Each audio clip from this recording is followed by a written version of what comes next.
ನಮಸ್ಕಾರ.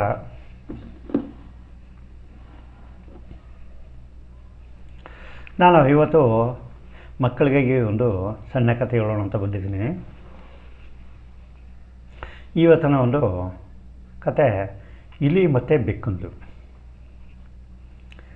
ಪುಟಾಣಿ ಮಕ್ಕಳಿಗೆ ಹೇಳ್ತಾ ಇರೋದು, ದೊಡ್ಡವರು ಕೇಳಿ, ಚೆನ್ನಾಗಿದ್ದರೆ ಕಮೆಂಟ್ ಬಾಕ್ಸ್ ಒಂದು ಕಮೆಂಟ್ ಹಾಕಿ. ಓಕೆ, ಕತೆ ಶುರು ಮಾಡೋಣ. ಒಂದು ದಟ್ಟ ಕಾಡಿನಲ್ಲಿ ಇಲಿಗಳು, ಬೆಕ್ಕು ವಾಸ ಮಾಡ್ತಾ ಇರ್ತವೆ. ಇಲಿಗಳು ಕಾಡಿನಲ್ಲಿ ಸಿಕ್ಕುವಂಥ ದವಸ ಧಾನ್ಯಗಳು ತಿನ್ಕೊ ಜೀವನ ಮಾಡಿದ್ರೆ, ಬೆಕ್ಕೇನು ಮಾಡುತ್ತೆ? ದವಸ ಧಾನ್ಯ ತಿನ್ನಲ್ಲ ಅದು ಇಲಿಗಳು ತಿನ್ಕ ಜೀವನ ಮಾಡ್ತಾ ಅದ. ಇಲಿಗಳು ತಿನ್ನೋಕೆ ಹೋದ್ರೆ ಸರಿ, ಹಿಡ್ಕೊಂಡ್ರೆ ತಿಂತಾಯಿದ್ರೆ ಆ ಇಲಿಗಳು ಅಪಯ ಬೇಡ, ನಾನು ನನ್ನ ಕೊಲ್ಲಾಕ್ಬೇಡ, ಅಪಯ ನನ್ನ ಕೊಂದಾಕ್ಬೇಡ ಅಂತ ಬಾಯಿ ಬಿಡ್ಕತ್ತವೆ. ಯಾವುದು ಬೆಕ್ಕು ಹಿಡ್ಕೊಂಡಿರ್ತದಲ್ಲ ಆ ಇಲಿಗಳು. ಸರಿ, ಆ ಬೆಕ್ಕನ್ನತ್ತ, ಏಯ್ ಮುಚ್ಚು ಬಾಯಿ, ನಿನ್ನೆ ಕೊಲ್ಲಲ್ಲ, ನಾನು ಒಂದು ಹೆಸರೇ ತಿನ್ಕೋತೀನಿ ಅಂದ್ಬಿಟ್ಟು ಹೇಳ್ಬಿಟ್ಟು ತಿನ್ಕೋತಾ ಇರ್ತದೆ. ಸರಿ, ಹಿಂಗೆ ನಡೀತಾ ಇರ್ತದೆ ಅದರ ಜೀವನಗಳು. ಕಾಲಕ್ರಮೇಣ ಬೆಕ್ಕಿಗೆ ವಯಸ್ಸಾಗೋಯ್ತು, ಬೇಟೆ ಆಡೋಕ್ಕಾಗಲ್ಲ ಅಂತ ಕೂತ್ಕೊಂಡು ಯೋಚನೆ ಮಾಡುತ್ತೆ ಮುಂದೇನು ಮಾಡಬೇಕು ಅಂತ. ಆಗ ಆ ಬೆಕ್ಕಿಗೆ ಒಂದು ಐಡಿಯಾ ಸಿಕ್ಕುತ್ತೆ. ಏನಪ್ಪ ಐಡಿಯಾ ಅಂತಂದರೆ, ಸ್ವಾಮೀಜಿ ಥರ ಬದಲಾಗ್ಬಿಡೋದು. ಆವಾಗ ಆ ಕಾಡಿನಲ್ಲಿ ಒಂದು ಕಲ್ಲು ಬಂಡೆ ಮೇಲೆ ಕೂತ್ಕೊಂಡು ಧ್ಯಾನ ಮಾಡ್ತಾ ಇರ್ತದೆ ಬೆಕ್ಕು. ಇಲಿಗಳೇನು ಮಾಡ್ತವೆ, ಬೇಟೆ ಆಡೋಕ್ಕೆ ಹೋಗಿದ್ವಲ್ಲ ದವಸ ಧಾನ್ಯಗಳು ತಿನ್ನೋಕೆ, ನೋಡಿಬಿಟ್ಟು ಬಂದು ಅದರ ಒಂದು ವಟಾರ ಇದೆಯಲ್ಲ, ಇಲಿಗಳ ವಟಾರ, ಕಾಡಲ್ಲಿ ಅದೇ ವಟಾರ ಅಂತ ಅನ್ಬೋದು, ಅಲ್ಲಿ ಬಂದು ಹಿಂಗೆ ಒಂದು ಬೆಕ್ಕು ಸನ್ಯಾಸಿ ಬೆಟ್ಟದ ಮೇಲಿದ್ದಾನೆ, ಅವನಿಗೆ ಯಾವುದೇ ಲಿಗ ಇಲ್ಲ, ಸುಮ್ಮನೆ ತಪಾಸ್ ಮಾಡ್ತಾ ಕೂತವನೆ ಅಂತ ಇಲಿಗಳಿಗೆ, ಮಿಕ್ಕಿದ ಇಲಿಗಳಿಗೆ ಹೇಳುತ್ತೆ. ಹಾಗಾದರೆ ಇವೆಲ್ಲ ಏನು ಮಾಡ್ತವೆ, ಎಲ್ಲ ನೋಡ್ಕೊಬರೋಣವೇ ಹೋಗಿ ಅಂದ್ಕೊಂಡು ಒಂದು ತೀರ್ಮಾನ ತಗೊಂಡು ಎಲ್ಲ ಇಲಿಗಳೆಲ್ಲ ಗುಂಪು ಕಟ್ಕೊಂಡು ಬೆಕ್ಕು ಕೂತಿರುತ್ತಲ್ಲ ಬಂಡೆ ತನಕ ಹೋಗ್ತದೆ. ಸರಿ, ನೀವೆಲ್ಲ ಇಲ್ಲೇ ಇರಿ, ನಾನು ಹಬ್ಬ ಹೋಗಿದ್ವತ್ತೀನಿ ಅಂತ ಒಂದು ಇಲಿ ಮರಿ ಹೋಗಿ ಬೆಕ್ಕನ ಒಂದು ಸುತ್ಕೊಂಡು ನೋಡ್ಕೊಂಡು ಹಿಂದಕ್ಕೆ ವಾಪಸ್ಸು ಇಲಿಗಳಿದ್ದ ಜಾಗಕ್ಕೆ ಬಂದು ಸೇರಿಕೊಳ್ಳುತ್ತೆ. ಅದನ್ನುತ್ತೆ, ನಾನು ಹೋಗಿದ್ದು ಬಂದು ಬೆಕ್ಕು ಸ್ವಾಮಿ ತಪಸ್ ಮಾಡ್ತಾ ಕೂತಿದೆ, ನಮ್ಮನ್ನು ಏನೂ ಮಾತನಾಡೋದಿಲ್ಲ, ಹಾಗಾಗಿ ನಾವು ನೆಮ್ಮದಿಯಿಂದ ಬದುಕ್ಬೋದು, ತೊಂದರೆ ಇಲ್ಲ, ನಮ್ಮನ್ನು ಹಿಡಿದು ತಿನ್ನೋ ಸಾಮರ್ಥ್ಯ ಆ ಬೆಕ್ಕಿಗೆ ಇಲ್ಲ ಅಂತ ಹೇಳುತ್ತೆ. ಅಷ್ಟರಲ್ಲಿ ಇನ್ನೊಂದು ಇಲಿ ಮರಿ ಏನು ಮಾಡುತ್ತೆ, ನಾನು ಹೋಗಿದ್ದು ಬರಲೇ ನೋಡ್ಕೊಂಡು ಅಂತ ಮಿಕ್ಕಿದ ಇಲಿಗಳನ್ನ ಕೇಳುತ್ತೆ. ಅದಕ್ಕೇನತ್ತೆ, ಹೋಗಿದ್ದು ಬಾ ಅಂತ ಹೇಳಿ ಕಳಿಸ್ತವೆ. ಆ ಬೆಕ್ಕು ಸ್ವಾಮೀಜಿ ಕೂತಿರ್ತಾನಲ್ಲ, ಆ ಬೆಕ್ಕು ಸ್ವಾಮೀಜಿ ಕೂತಿರ್ತ ಎಲ್ಲ ಮುಟ್ಟಿ ತಟ್ಟಿ ಎಲ್ಲ ನೋಡ್ಬಿಟ್ಟು ಹಿಂದಕ್ಕೆ ವಾಪಸ್ಸು ಬರ್ತದೆ. ಆಗಲೂ ಬೇಕು ಏನೂ ಮಾಡಲ್ಲ, ಕೂತಿರ್ತದೆ. ಸರಿ, ಇನ್ನು ನಮ್ಮದೇನು ನೆಮ್ಮದಿಯಾಗಿರ್ಬೋದು, ಏನೋ ವಯಸ್ಸಾದ ಬೆಕ್ಕು ಸ್ವಾಮಿ ಅದು ಏನೋ ಮಾಡ್ಕೊಂಡೋಗ್ಲಿ ಅಂತ ತಿಳ್ಕೊಂಡು ಅದರ ಮನೆಗಳಿಗೆ ಹೋಗ್ತಾ ಇರ್ತವೆ. ಆಗ ಬೆಕ್ಕು ನೋಡಿಬಿಟ್ಟು, ಏಯ್ ನಿಲ್ಲಿ ಸ್ವಲ್ಪ ಅನ್ನುತ್ತೆ. ಇವುಗಳೆಲ್ಲ ಹಿಂದಕ್ಕೆ ತಿರುಗಿ ನೋಡ್ತವೆ. ನಾನು ಒಂದು ಕಾಲದಲ್ಲಿ ಇಲಿಗಳನ್ನ ಬೇಕು ಅಷ್ಟು ತಿಂದಿದ್ದೀನಿ, ಅದು ಪ್ರತಿಫಲವಾಗಿ ಈಗ ನಾನು ಸನ್ಯಾಸಿ ರೂಪ ತಾಳಬೇಕಾಯಿತು, ಹಾಗಾಗಿ ನಾನು ನಿಮ್ಮನ್ನೇನು ಮಾಡಲ್ಲ, ಎಲ್ಲ ಬಂದು ಆಶೀರ್ವಾದ ಪಡ್ಕೊಳ್ಳಿ ಅಂತ ಕೇಳುತ್ತೆ. ಸರಿ, ಇಲಿಗಳೆಲ್ಲ ಗುಂಪು ಕಟ್ಕೊಂಡು ಹೋಗಿ ಬೆಕ್ಕಂತಮ್ಮ ಹೋಗಿ ಆಶೀರ್ವಾದ ಪಡ್ಕೊಂಡು ವಾಪಸ್ಸು ಹೋಯ್ತವೆ. ಹಿಂಗೆ ತಳ್ತಾ ಇರಬೇಕಾದ್ರೆ ಆಗ ಬೆಕ್ಕು ಏನು ಮಾಡ್ತದೆ, ನಿಮಗೆ ಶತ್ರುಗಳಿಂದ ದೋಷ ಇದೆ,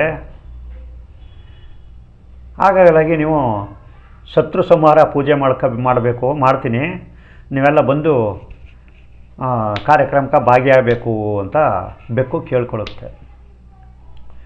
ಮೊದಲೆಲ್ಲ ಮುಟ್ಟಿ ಗಿಟ್ಟಿ ಎಲ್ಲ ಬಂದಿತ್ತಲ್ಲ, ಆ ಧೈರ್ಯದ ಮೇಲೆ ಆಯಿತು ಬಿಡಿ, ಏನು ದೋಷ ಇದೆಯಾ, ಯಾವ ಥರ ದೋಷ, ಏನು ಮಾಡಬೇಕು ಅಂತ ಮಿಕ್ಕಿಲಿಗಳೆಲ್ಲ ಕೇಳ್ತವೆ. ನೀವು ಏನು ತೊಂದರೆ ಇಲ್ಲ, ನಾನು ಸತ್ರ ಸಂಹಾರದ ಪೂಜೆ ಇಟ್ಕೊಂಡಿದ್ದೀನಿ, ನೀವು ಬಂದು ಪೂಜೆ ಮಾಡಿಸ್ಕೊಂಡು ಹೋಗೋದು ಅಷ್ಟೇ ಅಂತ ಈ ಬೆಕ್ಕು ಹೇಳಿರ್ತದಲ್ಲ. ದಿನ ಬರೋದು, ಪೂಜೆ ಮಾಡ್ಕೊಂಡು ಮನೆಗೆ ಹೋಗ್ತಿರಲಿಲ್ಲ ಅವು. ಪೂಜೆ ಮಾಡೋದು ಒಂದೇ ದಿನ ಒಂದೊಂದು ಇಲಿಗಳು ಬರೋದು ಪೂಜೆ ಮಾಡ್ಸೋಕ್ಕೆ ಅಂಥೇಳಿ, ಅದು ಹಿಂದಕ್ಕೆ ವಾಪಸ್ ಹೋಯ್ತಾ ಇಲ್ಲ. ಸರಿ, ಮಿಕ್ಕಿದ ಇಲಿಗಳಿಗೆ ಅನುಮಾನ ಶುರುವಾಗುತ್ತೆ. ಪೂಜೆಗೆ ಅಂತ ಹೋಯ್ತಾ ಇರೋದ ಇಲಿಗಳು, ನಮ್ಮ ಗೆಳೆಯರು ಒಬ್ಬರು ಹಿಂದಕ್ಕೆ ವಾಪಸ್ ಬರ್ತಾ ಇಲ್ಲ.